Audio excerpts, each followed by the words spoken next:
Hi, this is Scott Trout, CEO of the domestic litigation firm Cordell & Cordell. There are many life changes that can happen after divorce that make it difficult or impossible to uphold requirements of your divorce decree. The orders issued in a divorce are based on the facts presented at that time, but the circumstances used in issuing those orders can obviously change. If you feel a modification to your court orders might be necessary, talk to us at Cordell & Cordell. Contact CordellCordell.com, 1065 East Hillsdale Boulevard, Suite 310, Foster City, California, 94404. I don't even know if the mics are on at this point. Repo Man. Fire away. You're listening to Nearly Informed. What's up? My name is Brad, at Brad Nolan on all social media. No differences. Doesn't matter what the platform is. It's at Brad Nolan. So you cannot go look for him on all platforms the same exact way. Nice. Gotcha. I know what he's doing. Because I'm Moote Points on Twitter and Moote Comedy on Instagram. And Brad likes that like universal branding. But then again, at this point, I feel like Twitter's just a waste of time. And you're very Googleable. Google me up, man. I'm the #1 power-ranked Brian Moote. We got Ryan Dalton hanging out today. Morning. We got or whatever time you're listening. We got a great show today. We are talking about, I've got drama around a comedy show. Trump. I cannot wait to talk about that. I know, it's going to be crazy. Yeah. Trump served up some McDonald's to Clemson, and people had all sorts of opinions about it. Ryan is going to give us his grown-up stuff. What is it? Old man stuff? Old man grown-up stuff. Yes. But first, we were just talking about Brad and Ryan have something in common, and it's both learning how to hide cars from the repo man. Yeah, so I've had a long storied history with credit. It never goes well. We're not friends. No. I've just recently blocked them on Facebook. And so what happened was, when I was 18, I got a bunch of big credit cards, and, that was the start of the end. You're like, why wouldn't I just run, this is all free money? Yeah, the end of the story is bankruptcy at 21. Did you search them out, or was it one of those No, things like, hey, like, free T-shirt? Yeah, here's $25,000. Do you want a coffee mug when you're at the airport? Uh-huh. Are you kidding me? Capital One? How do you have the kind of money for free coffee cups? And so then I, one of the big purchases I made was a Civic Si, like a supercharged Civic Si. Oh, yeah, those are dope. White, Nice. White rims. Yeah, we're going to have a whole spoiler thing. on the I was back. real and douchey. Neon lights and 12-inch Big speakers. fin. HID lights, no big fin. I thought that was douchey. Yeah. But the white rims Low was profile. fine, apparently. Yeah, right. But Your the spoilers are douchebag fine. has to have a line, always. Yes. Yeah. I'm not that guy. Yeah. And then, and so I couldn't make the payments, right? And so I took the car down to my parents' house, which is in a different city. I put it in their garage while I went away for like a month. I had to do some stuff for the Army. You lay low. You had to lay low. And I said, if anyone comes, you don't know where this car is, okay? And they were like, we got you. Because they taught me money really well, apparently. Yeah, they were like, Brad, they already knew what was they're up. like, son, apple doesn't fall far from the tree. Yeah. We know you're hiding from creditors. Yeah, We get it. Mom's on bankruptcy 3, and so it's one of those things where it's like, it was fine. So I come home from the Army thing. I grab the car. I'm like, okay, back to Flagstaff, Arizona. So I go back, small town. I go back to Flagstaff, and I'm moving daily. I'm like parking different places. I get a bicycle so I can ride from wherever I parked my car to my apartment.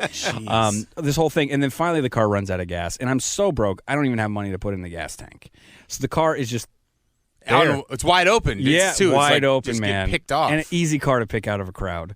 And I wake up one morning and I hear beep, beep, beep. And I was like, all right. So I just walk out there. I just walk out there and hand the guy the keys. I was like, yeah, just get some stuff out of the car first. And he's like, yeah, man, cool. And like he expected me to be like, "Rrr." He's got his hand on his pistol. Yeah, He's but I waiting. literally grabbed like 2 rolls of quarters.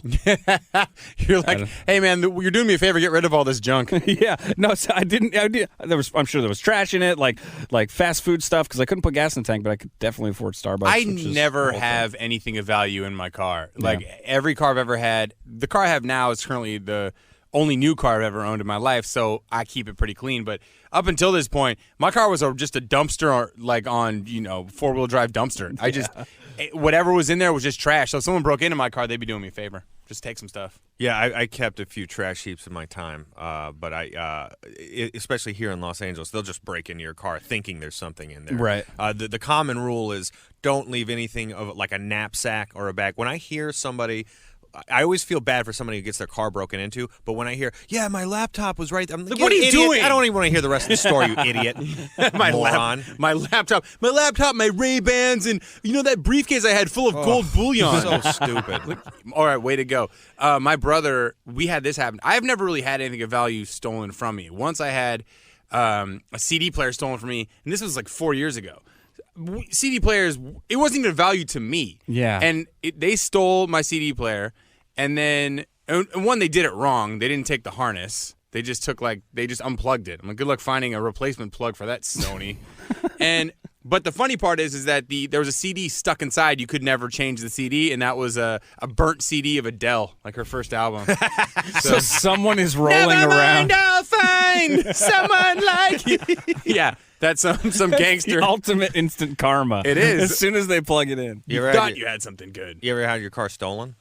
No. I thought I did, but it was just impounded. I did. I had a 99 Mitsubishi Galant. It was silver, and it did have a large fin on it. Very douchey. Yeah. You mean that fin? You mean like the big old spoiler? Yeah. And I had a job for a sales company. I put 1,000 miles a week on this car, and I was buried in it. Like I was upside down in this vehicle.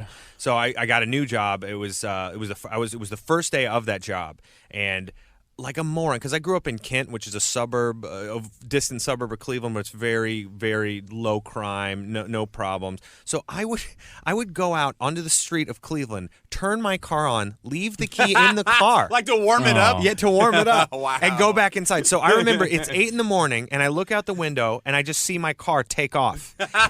And in my brain, the first thought was, one of my buddies is playing a prank on me. Like, which one of my friends is up at 8 a.m? How sweet of you. Hey, Like, but the just best part, so sweet.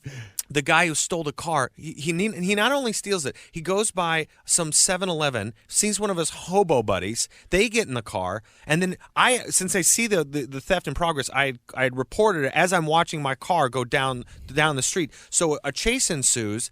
They wrap the car around a telephone pole, total it, and I am out free and clear of this car, out of the debt. Wow. I came out ahead. Wow. I wanted to write these guys a thank you note in prison. That's hilarious. You go in there, they're like, I don't usually have visitors. You just put your knuckles up against the glass, and you're like, love you, dude. Thanks, fellas. You really hooked me up there. Yeah. I remember one time I came out, and I almost did the same thing, where my car wasn't stolen, just the back tailgate of I had a Jeep Cherokee, and the back wouldn't lock ever. So like it became a thing where every once in a while I'd come out and my tailgate was open. I'm like, got me again, guys. Like, this one's unlocked all the time. I feel like it was the same guys coming by every time. But I went in and I was looking at I was like, man, my car is trashed. Like, all right, my roommate thinks he's super funny. He's gonna come in here and like rifle through my glove box. I really couldn't wrap my head around somebody stealing anything out of my Jeep. And all they stole this time, they went through my glove box. I think they took like a cell phone charger. They left my booklet of CDs. That's when I knew CDs were on their way out. They're like, that's not worth it. It's not worth the haul, man. Those are heavy. It was like one of those books with like 200 CDs. Or they looked at it and were like, I'm not stealing this trash. He's got Vanessa Carlton in here. I do not want to cry to myself. Yeah.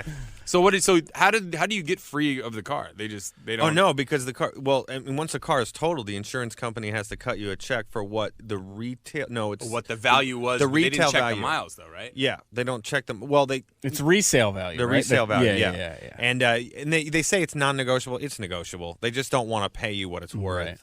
Right. I was upside down, like I owed way more than what it was worth, and I ended up getting a check for like $11,500 for it, which paid off a brand new used car. That's great. It was the only time a car theft has ever worked out for anyone. It was great. I didn't know you didn't have to fix your car if somebody hits you. You could just keep the money.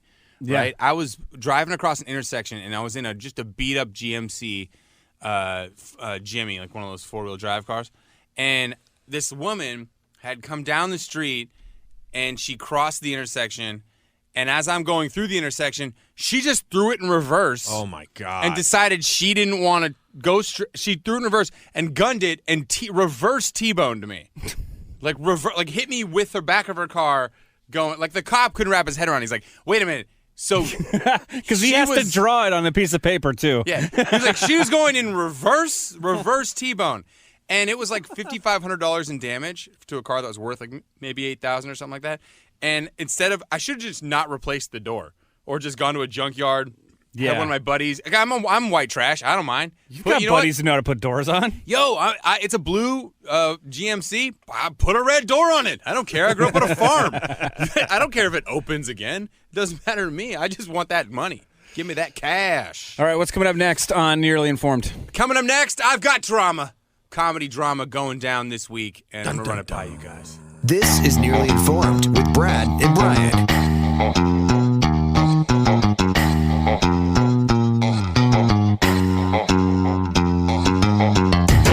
All right, what's up? My name is Brad. Brian is here, Hey, everybody. and we have Ryan Dalton in studio with us. Hello. Ryan, what's your Twitter? I don't think we got it. It's at Ryan Dalton. At Ryan Dalton. At Ryan Dalton. Is it the Ryan Dalton on Instagram? That's right. I didn't get in early enough on Instagram. I had to go the You guys Ryan Dalton. just need to be more meticulous about your branding. Yeah, but I mean, sometimes you just don't think certain social medias are going to stick around. I remember Every when I time got a new one comes up, I'm like, at Brad Nolan. Yeah, but then it's like I picked the wrong ones to get good at. You know what I mean? Or try to get good I at. don't use them. I mean, Facebook. I was crushing Facebook for a while, and then they changed everything, and now it just feels useless. All right, so I have a really weird issue that's going to play out this week when it comes to comedy. And I kind of told Brad about it. I've told Ryan about it a little bit, but let me just sum it up for everybody listening right now. So 3.5 years ago, I go to a show in Venice at the Townhouse. It's a really cool show, Venice Comedy Underground. And my ex-wife was a bit of a temper, just put it that way. She heard one of the comics on stage, and she thought he made an anti-Semitic joke. Now, he claims he didn't, and I guess that's neither here nor there, because she thought he did, and she went to Instagram. That's how she does things. Go to Instagram. Starts blowing this guy up for being anti-Semitic. The venue doesn't like it. So eventually he contacts me and he's like, hey, can she take that down? And I'm like, good luck with that. Because she doesn't really listen to me either. So, but I have a negotiation with him. I mediate the situation and we have a big phone call about it. And I'm trying to explain to her, hey, you heard what you heard, but that wasn't what he meant and what he said. Like, there was a miscommunication. We don't need to be, like, jeopardizing any comedy shows. So she takes it down. I go about my life. Which, by the way, you got somebody to take a post down that really wasn't going to take a post down. No, by no way was she going to. And so you have done a lot of, you've already pulled off one miracle. Okay, and so you go on about your life. Well, here's the other thing too. And I tried to explain this. So this guy contacted me, and it's 3.5 years later. I'm doing the show again, Wednesday night, and he contacts me, and I forgot it happened. I thought we were good. I thought like when we had the three of us on a conversation, and someone agrees to take the post down, it was kind of a agree to disagree, but let's stop, impacting anyone's life negatively, and let's all move on with our lives. And he was upset with me saying I didn't rectify the situation quickly enough. And to that, I was like, well, hold on a second, man. Like, you don't just rectify a situation with a like, what am I going to send one of my henchmen after it's my ex-wife. At the time we were married. You kind of got to stand, even if she's wrong, I got to stand by her. Like, I'm not going to, I'm going to try to convince her to change the situation, take this post down because it's detrimental to your life and the show. But I can't make her do anything. She can tell us both to F off and keep it up there, and you can do what, whatever you think you need to do. So he was upset that I didn't do it fast enough. And I was trying to explain to him, like, hey, man, I don't know if you've been married, but when you this is why I had the conversation with both of you in the room, or you on the phone, her next to me, is everything that was going to be agreed upon had to be agreed upon by everybody, right? Like, you can't just go, like, I'll say this to her to get her to take it down, and then to you be like, yo, it's all good, dude. Like, she's a crazy person. Yeah, you got to keep everything above the table, because I don't want to have this be an argument that comes up again for me with her in like a month. She's like, I just found out that you kind of went behind my back and apologized to that guy. We were supposed to be on the same page, right? Like, also, let's add another layer to this onion. Your ex-wife lived a life through social media. That's what she did. Whereas my wife, I agree, when you're married to someone, there is a constant ongoing negotiation at all times. A cold war at sometimes. Very cold. A very How cold can it freezing be? cold. Sometimes a very warm war. But I mean, it's easy. It is safe to say that social media is so much more important to her than, Right. say, somebody a normal human being there. And she is a person who had a low level of fame in the UK, and the UK is all about fights and all about beef and all about drama. So for her, going after people on social media always ended up being beneficial. Whether it was Cheryl Cole once, she went after the X Factor, just random people out there, and then it would become newsworthy, and then the Daily Mail would pay her a couple $100 for her quote, her opinion or whatever. So this was kind of par for the course for her. This is how she would, being somebody who had a little level of fame and notoriety, would go after people. But I kind of just thought once we agreed upon a resolution, we were good. Go our separate ways. He was really upset. Like 3 years later, like he's upset with me. So we're going back and forth. And I'm trying to explain to him, man, listen, I was doing the best I could in the situation, given, the circumstances, to make sure that everybody walked away from that in a positive manner. Then it turned real weird, where I said, listen, dude, I'm sorry that happened, okay? I'm not married to her anymore. This is presently you're having this conversation. This is the conversation I was having. I just want to set the timeline. Yes. 3.5 years ago it happened. You're now in a conversation Happens, with resolution, him. we go our separate ways. Okay. Because really there's no reason to kind of circle back on it. We kind of have a resolution. So he's saying, I just feel like, I'm upset about it. You don't know what it's like to be accused of being anti-Semitic on stage, which I don't. And also, I'm like, hey, man, listen, I'm sorry that happened to you. I'm sorry we're having the same conversation we had 3.5 years ago. I'm sorry she misheard you and took it to social media. I'm sorry that happened. I'm sorry she heard what she heard. I didn't listen to it. And at this point, that's neither here nor there because the situation's been solved. And then, I'm like, I really don't know what you want me to say other than, hey, I don't need to come do your show. If it's weird for you, like, I don't need to come down on a Wednesday night and do a show and have it be strange and awkward, right? I don't want to have that. I don't need to fight with anybody. Like, man, I forgot this happened. I thought we were good until this message.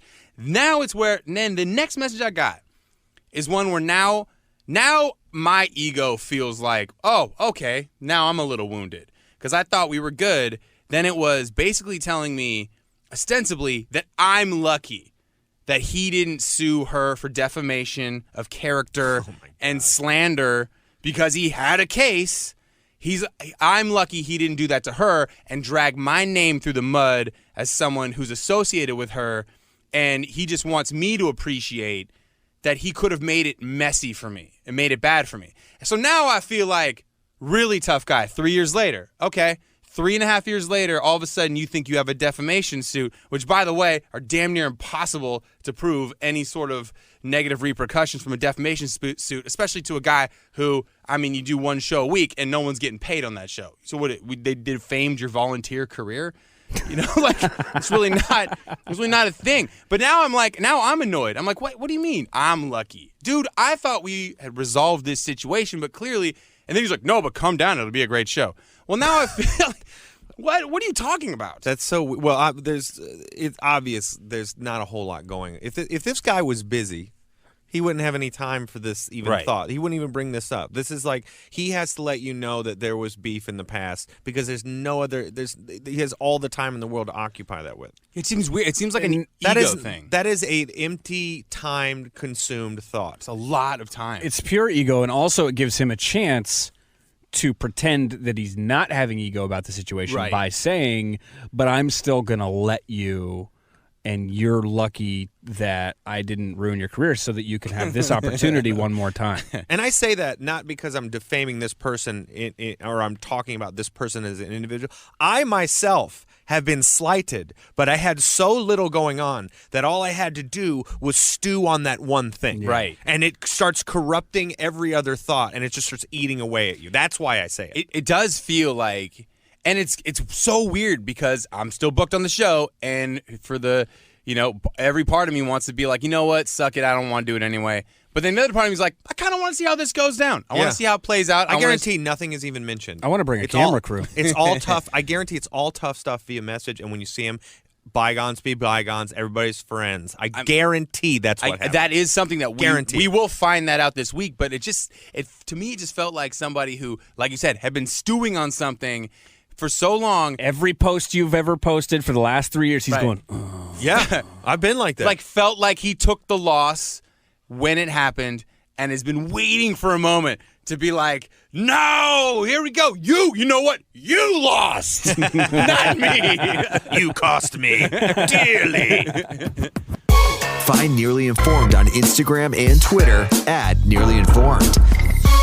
So I do want to ask you, Ryan and Brad. You guys are both married. Yeah. Yeah, I'm married. I want. Has I'm that? fine.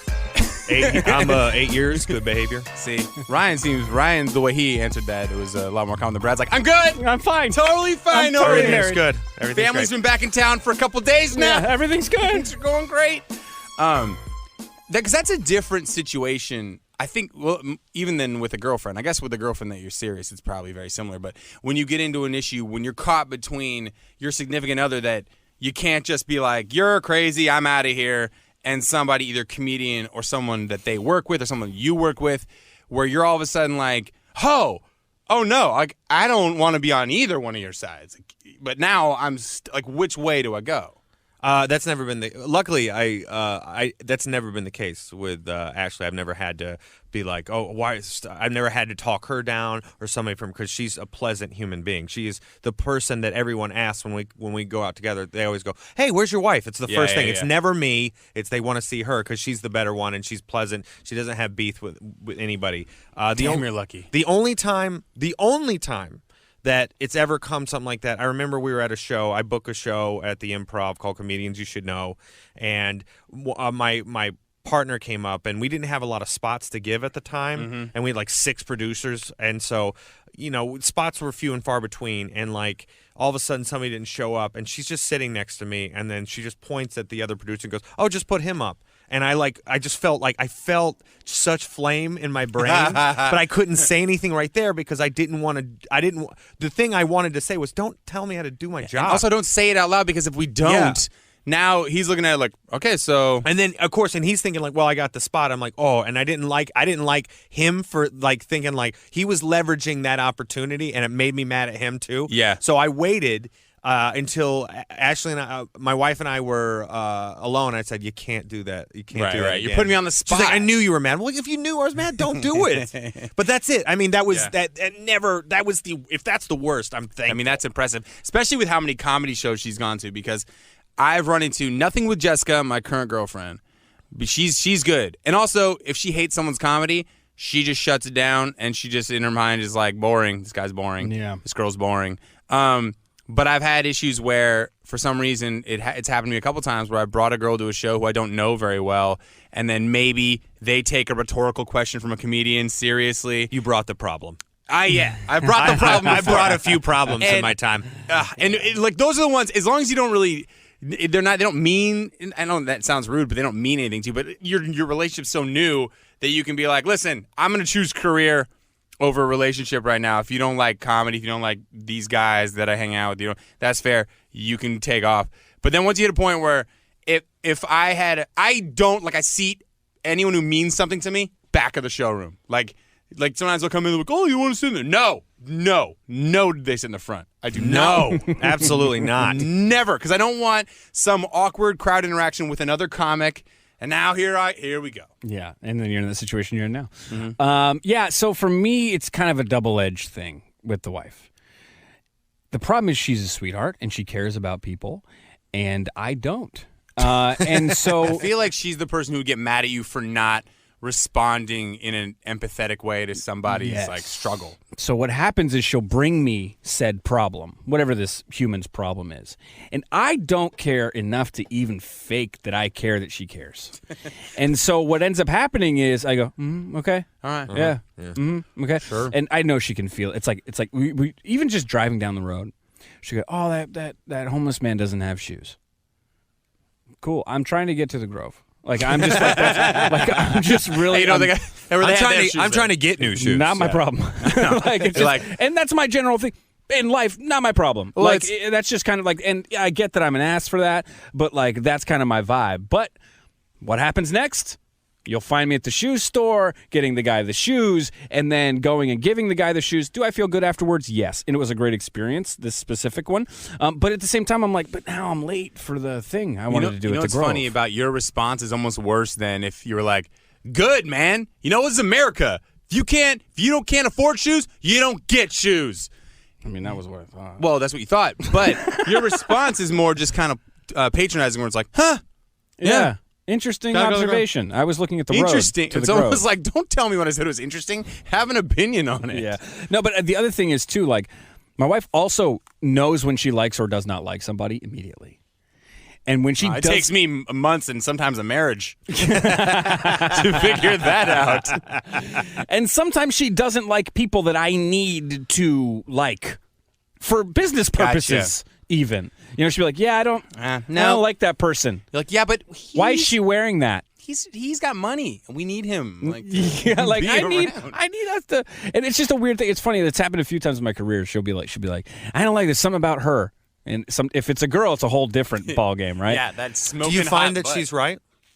Oh, 100% of the time. Isn't that crazy? But Yeah. it doesn't matter because I need the business aspect Yes, of of some course. things to work out, regardless of, and I feel like 20 years down the road, I'd be like, I really shouldn't have worked with Harvey Weinstein. Like, it did matter. My wife was right, man. My wife was right about Harvey. Well, I never actually worked with Harvey Weinstein. I didn't know anything before everyone else did. That's interesting that you say that, Ryan, because I'm positive Ashley has met hundreds of people in comedy, as every woman that has been around comedians, who immediately they're like, that guy sucks. Right. And you're like, yeah, I know, but can you just not do that because Not say it out loud. so-and-so books this or does this, or especially some of the people who book late night spots or where you just see them around and they just have a bad energy. And it's hard to explain to people who aren't in the business, like, yeah, I get it. You're right. That's right. I'm in agreement with you. You nailed it. That doesn't matter. Yeah. I really need this person to enjoy my comedy, so I need you to, like, really paint it on. Smile. Yeah, but up. sometimes you just have to work, and this sucks that it's true, but sometimes you just have to keep those people in your circle in order to sucks. get things done. 100%. You know what I mean? And it's just one of those things where it's like, please, sweetie, this is important in the long run for us as a family. Let's not tell that girl her top is too low cut. I get what she's doing. Everyone knows it. She knows it. That's why she everybody wore it knows like it. that. Have you ever had? Because this did happen with me and my girlfriend, where I had to tell her she wanted to email somebody because of how I was treated, right? And how. Oh yeah. and- I'm like, please no. Yeah, I'm like, no, no. we're good with that. She's like, no, I just feel like that was messed up. The way that happened. The way that happened was you were too nice. They kind of mowed over you in that situation, this business entity, and I don't like it. And I'm gonna tell them I don't like it. And then I'd be like, nah, you don't need to do that. She's like, no, but it makes me angry that they treated you poorly. And I'm like, yeah, I get it, but I'm like sacrificing that interaction now for like long term. Which is so cool. Like my wife will do that too. Like she's super passionate about me not getting screwed, right? And that's cool. But then it's this weird thing where sometimes when she goes there, and I feel like a jerk for even saying this out loud in a public forum. Sorry, babe. She'll do that. She'll be like, I'm going to email, and this is just an example that you're using, so I'm just going to go with it. But I'm going to email this person. I'm going to email this person because that's screwed up, and I almost get mad at her. Like I can't help it. I'm like, no, stay in your lane. Like I have a stay in your lane vibe sometimes when it comes to work and my wife, and I don't know if that's healthy or not. No, I'll tell you one thing. One way that for sure get a woman or a man or anybody to not stay in their lane is to tell them to stay in their lane. Oh no, I would never say it out loud. Especially, She calls it, Brad, you get weird about work stuff. And I'm like, but Stay that's in your what lane it means is. veer off course immediately. right? Like, I'm just trying to imagine me going, you know what, Jessica? Stay in your lane. She'd be like, I just steamrolled the whole freeway right now. Your lane, my lane, everybody's lane. Do you know how I've decided to fix this problem in my life? We've literally just hired her to work with the company that I just started. We've hired her she's completely involved in it from the start. So that way I don't have any territorial things going on. Like I don't have any weird dude stuff like this is my career. I've been working on she's completely folded in. That's a fantastic philosophy. It's like instead of keeping Mexico out, let's merge with Mexico. Totally. We don't need a wall if we're all the same country. It's true. Let's just we don't have a problem then. I have a fantasy where I don't know what it is, but I love your face. You do this. I mean, look, I made a lot of bad choices. I made some good choices in my career, but I made a lot of bad ones. But she always tells me a lot of things I need to do. Oh, no. And my fantasy is that one night I get to just follow her around her job at the hospital and just start telling her what to do the whole time. And I know it would be an hour before her head caught fire and then her body exploded. There's no possible way she could take any criticism from me because I have no idea what I'm doing there. So you're going to give the generic brand Oh, medicine, huh? it would just, I'm like, why are you doing that? That's not how you do it. I've seen Grey's Anatomy. That's wrong. I've seen ER. I know exactly what you're supposed to do. It's a code just blue. one. I would do it. I would love to do that. Just hover over her. Yeah. That'd be phenomenal. So wait, I'm not crazy? Yeah. That's a thing? Yeah. Yeah, okay, good. Wait, that's what you do? Well, I mean, basically he's saying, like, when, So you just when wanna wife walk around chimes when wife chimes in, there isn't a thing that's like, well, it's my thing. There's that feeling. But sometimes a lot of times they have great ideas and there's points, and I'm like, damn, I hate that you're right about No, this. 100%. So I hate you're right about this. 100%. And then I'll come back with the same idea and be like, yeah, like your idea was good, but what if we change it just a little bit? I love the idea that probably in about 8 minutes when we're about to close out the show that both of you had time to process exactly what you just said, and you both come back with like, I mean, no, I really don't think that would be necessary if I follow her around everywhere. This is Nearly Informed with Brad and Brian. Time for old man stuff. It's like old man stuff. Well, Ryan's not that old. He's just older than us. No, man, I'm right at the tip of where it's just like, yeah, I'm leaning into my old man. Like, look, old man things. Like, I don't want to go anywhere. I want to go home. I want to stay home. Like when you invite me over to your brother's, I'm like, this is going to be awesome. I just get to go down the street. I'll probably see Brad. Yeah, probably. And then we'll have a few beers and I'll walk home. My family's back. Yeah, So we out won't see now. Brad. Nah, anymore. Brad's done now. No, you know what's funny? I had this thing the other day. I don't know if this happens to you. Maybe this is an old guy stuff or just like I'm not sure what it is. But for some reason, I forget to zip my fly at a rate just astronomically higher than when I was in my 20s. Like for some reason, I come out of the bathroom and it's just like at some point my brain was like, who cares? It's just an old shriveled wiener. Probably not going to make it out anyway. It doesn't have the strength. I'm also wearing combinations of clothes that are dangerous outside, and it's funny to me because in Los Angeles, as opposed to New York people they spend so much on fashion to look good, whereas here people spend so much to look like they don't care. Right. So I feel like I'm ahead of the curve. But Right. my wife's like, she said this 2 days ago. She's like, why are you going out and representing me like that? People when they see me know that I'm with you and you dress like that, you're making me look bad. Like that reflects on my like, inability to get you to wear nice things. It Yeah. reflects on our socioeconomic status. Oh my God, have Ryan and Ashley fallen upon hard times? Look at what he's wearing. Yeah. I have the opposite. The crappier I look, the more my wife's like, yeah. She's got First a bit, of all, she's got let's hook up before you go to work, but get out there into the world looking like that, you piece of junk. She's got a bit of alternative in her, where she's like, yeah. look like, oh, that's good. You look like Aberdeen right now. Aberdeen, Washington. Exactly. The girl bought me a Harley when she was pregnant. Aww. I mean, this is the kind of person she is. Pretty strong. She's like, please, I hope he dies on this. Yeah. My brother Patrick has absolutely nailed the pay more money to look like you just woke up behind a dumpster. Like he just does. He has that entire vibe. It's unbelievable. My girlfriend now will just buy me clothes. And That's it's what not Ashley does. She just everything I'm wearing. No, actually, Well, that's I a got comedy the shirt festival for free, shirt. but the shoes and the jeans, she bought for me. Yeah, that's the thing. I mean, like I'm always thankful, and it's not until I process it later when I leave where I'm like, oh my God, she just thinks those pants are awful. She's just slowly inching her way into my wardrobe, one article at a time. Or she'll text me like, hey, what size jeans are you? And I'm like, what are you getting? Yeah. Like, I don't know if, I'm not, I know you're at, Macy's and they're like, hey, the new trend is tapered skinny jean legs. I'm like, I don't have skinny jean legs. I have man legs. She buys me clothes now since I'm on a diet to influence weight loss because she'll buy them a size small. I'm like, hey, I got you some new shirts. And I'm like, they don't fit. I'm like, oh, they will, though. They sure will, won't they? Will, right. I You guess should they try will. it the other way, see if that works. No, That's I'm a bad. kidding. That's a bad move. Jessica did the same thing with me. I've always talked about like wanting like a expensive like hooded sweatshirt for some reason. I just always think that that's funny to have like an expensive hooded sweatshirt. Expensive loungewear. Yeah, just like I don't know why I've always thought that would be the only expensive thing that I wanted, which is like a comfy sweatshirt.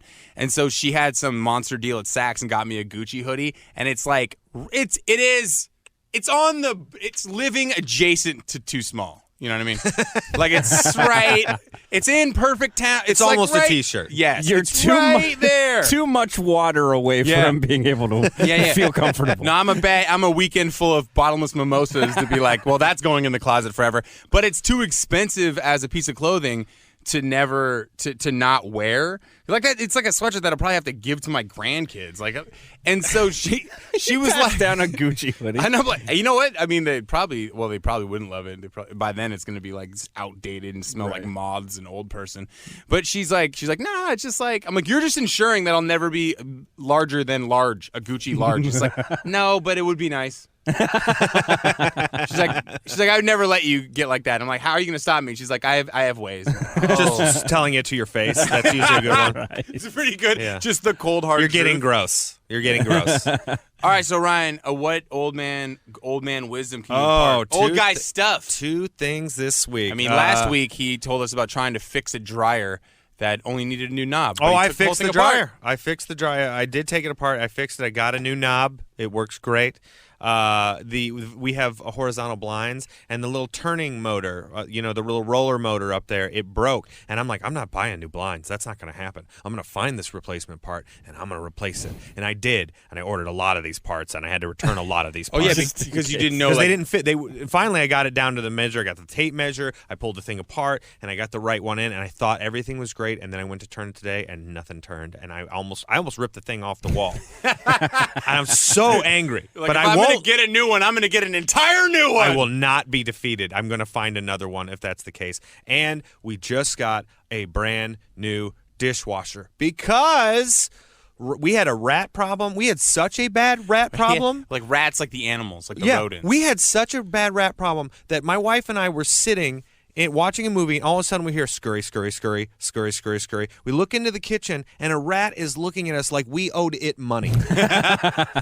And the reason I say that is because it was looking at us so long that I said that to my wife. I said, that thing's looking at us like we owe it money. It's still there. And Look I've at that. never seen a rat cross its arms. Tap a foot. Oh, you're still here, are you? These rats got into our dishwasher and chewed through these ultra thick water hoses. I'm talking a rubber hose. Just chewed it, smelling food inside. And then another plastic hose and chewed through that. So we had to get because it was cheaper to get a new dishwasher than it was to hire the serviceman to reference these parts. So we got a brand new I've never had a new dishwasher, and I got to tell you, I ran a test run. I swear to God, we had new glasses. This is how good.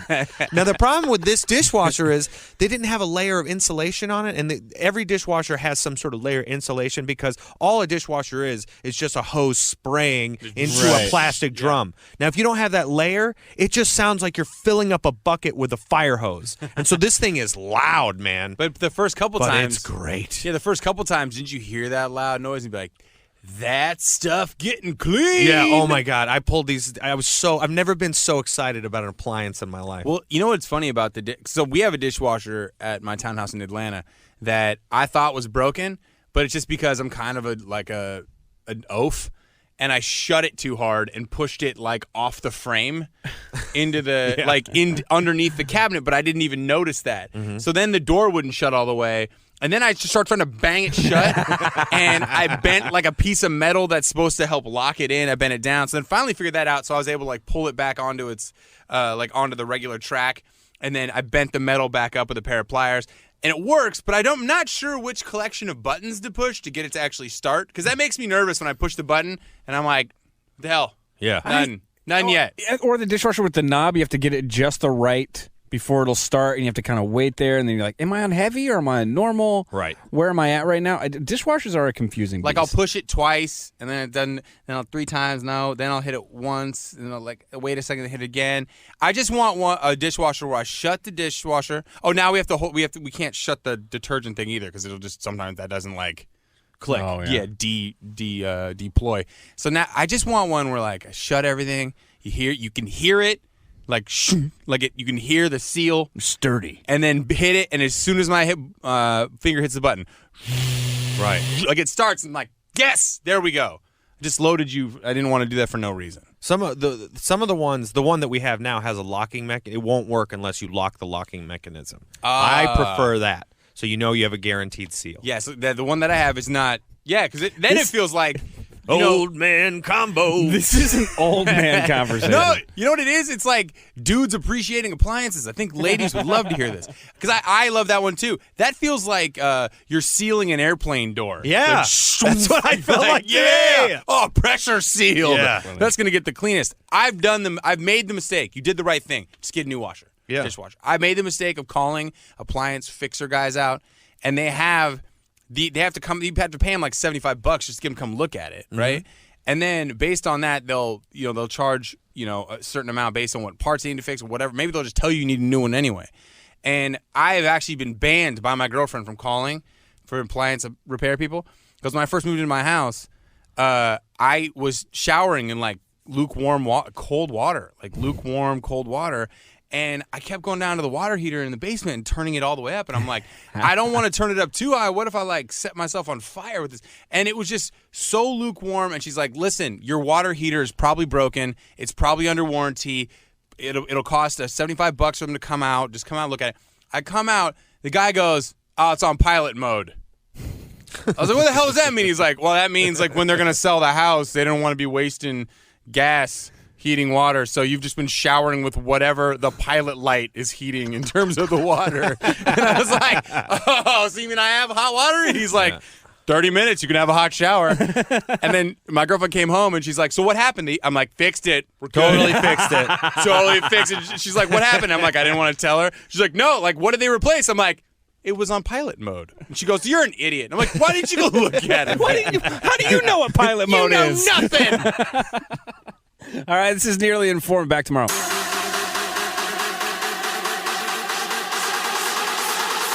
This is Nearly Informed. If you like this show, find it on the radio.com app and subscribe. Don't miss the anniversary sale at Safeway going on now. Great low prices on the things your whole family will love. Look for qualifying tags in store to soak up all the savings at Safeway. These savings are definitely worth celebrating, so head in store and shop the anniversary sale today. Heads up, denim lovers. Old Navy's biggest denim sale ever is here. All jeans are on sale up to 60% off. Styles start at just $12 for adults, $8 for kids. Plus, this Saturday and Sunday only, don't miss the Jean a Day giveaway. Want a free pair of Old Navy's all new jeans? Stop in for your chance to win. And for up to 60% off all jeans now at Old Navy. Valid 9/16 through 9/24. Excludes in-store clearance. 5 per day per store. Select styles. Jean giveaway in stores only. See stores for details.